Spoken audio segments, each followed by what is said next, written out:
شاعر عربي معروف انه واحد من اهم شعراء العصر العباسي في بغداد. كان معروف عنه انه عنده قدرة عالية في تنظيم الشعر في اي وقت وبشكل ارتجالي.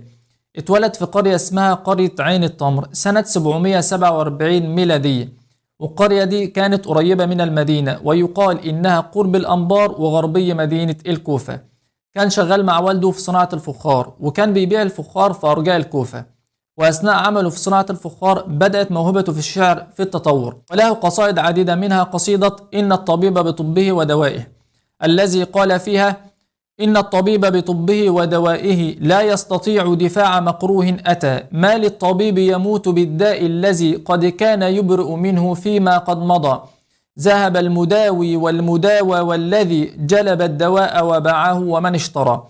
واختصر لنا الدنيا أيضا في 6 أبيات شعرية قال فيها: نأتي إلى الدنيا ونحن سواسية، طفل الملوك هنا كطفل الحاشية، ونغادر الدنيا ونحن كما ترى متشابهون على قبور حافية، أعمالنا تعلي وتخفض شأننا، وحسابنا بالحق يوم الغاشية، حور وأنهار قصور عالية، وجهنم تصلى ونار حامية، فاختر لنفسك ما تحب وتبتغي، ما دام يومك والليالي باقية، وغدا مصيرك لا تراجع بعده، إما جنان الخلد وإما الهاوية.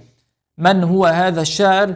هو أبو إسحاق إسماعيل بن القاسم ابن سويد بن كيسان العيني، وشهرته أبو العتاهية. وفي الأخير صلوا على النبي.